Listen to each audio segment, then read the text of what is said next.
5 তারিখে কোম্পানির গেটগুলা কাটিয়া হ্যাঁ সম্পূর্ণ টলিগুড়া নিয়া চলে গেছে, বিক্রি করে দিয়েছে। কিছু ছেলে পেলে আছে মনে করেন লেখাপড়া করে বেকার করতেছে, এরা মদ আড্ডা জুয়াতে বিলি এই মোবিলের বেরেল সহ তেলের বেরেল সহ নিয়ে এককালে বলা বেচলেছে নিয়ে।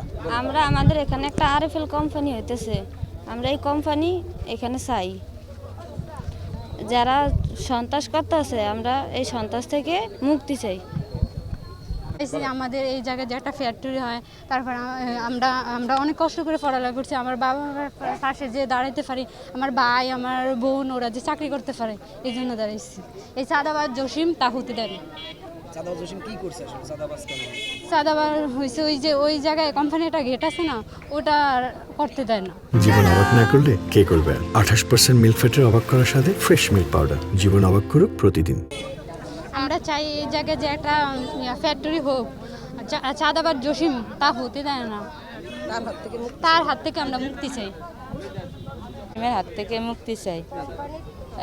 কোম্পানি চাঁদাবাজি করে, করতে পারে না, কোম্পানি কাজ করতে পারে না, এর জন্য নদী বিলীন হয়ে যাইতেছে। কোনো সরকার এই এলাকাতে একটা বুলুক ফেলায় নাই। এই কোম্পানি আইসা আমাদের নদীর ভাঙ্গনি জমিনগুলো সম্পূর্ণ ক্রয় করে হ্যাঁ তারা নিয়ে এখন এই নদীগুলি সম্পূর্ণ মনে করেন বুলুক ফেলাইছে। বুলুক ফেলে আমাদের দেশটা রক্ষা করছে, রক্ষা করার মনে করেন আমরা কি পাচ্ছি।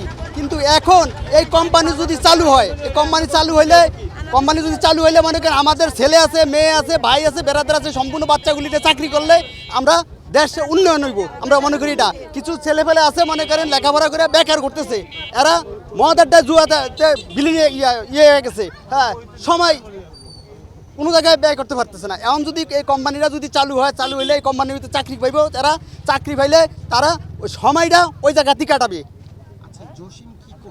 জসিম 5 তারিখে কোম্পানির গেটগুলা কাটিয়া হ্যাঁ সম্পূর্ণ টলিগুড়া নিয়া চলে গেছে, বিক্রি করে দিয়েছে।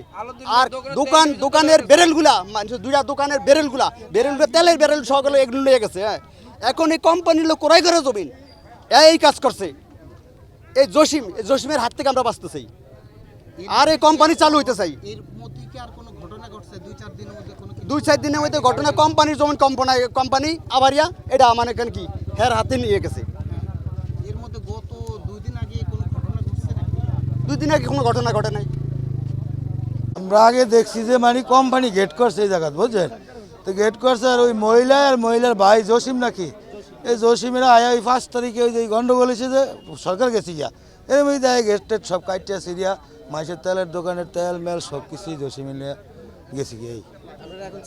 আমরা এখন চাচ্ছি যে কোম্পানির গেট হবে, দেশের সম্পদ, দেশে আমও ভালো হইব কোম্পানি হইলে, এই চাইছি আমরা। আমি বলতে চাইছি 5 তারিখের পর এখানে একটা আলুদ্দিন মিয়ার স্পিড তেলের দোকান ছিল, অনেক মাল সামান ছিল, এক বেরেল মোবিলও ছিল, একদম ইনটেক মোবিল। এই মোবিলের বেরেল সহ তেলের বেরেল সহ নিয়ে এককালে বোলা বেচলেছে নিয়ে, নসিমন বইরা বেচলেছে। এই জসিম বোলারের সন্ত্রাস ছাত্র দলের ছিল, এই ভারপ্রাপ্ত সভাপতি ছিল। এই ক্ষমতা পায় বিদ্যাগার্তন তেলের বেরেল সহ ফেরান কোম্পানি একটা গেট ছিল, অনেক বড় মধুরা গেট, এই গেট নসিম বলে নিয়ে বেচলেছে এরা। আমাকে দাবি এই সন্ত্রাস করতে হইব, মুক্ত করতে হবে, বেদরাঘাট থেকে সন্ত্রাস মুক্ত করতে হবে। ভোলার থেকে আমরা এই ফোর্জেট চাই। ফেরান কোম্পানি থাকলে এই ইউনিয়নের সমস্ত মানুষ যাতে কাজ করতে পারে, আমরা চাই ফেরান কোম্পানিটা হোক। এই এলাকাবাসী একটা দাবি, নাহলে নদীতে ভাঙ্গা যেত। এতদিন এই নদী 5 নং ওয়ার্ড থাকতো না যদি ফেরান কোম্পানি না থাকতো। 5 নং ওয়ার্ড পুরো বিলীন হয়ে যেত নদীর কবলে। ফেরান কোম্পানি থাকুনে এনে বস্তা ফালাইছে, এই ঘাটটা টিকে আছে, আমরা চাই ফেরান কোম্পানি থাকুক।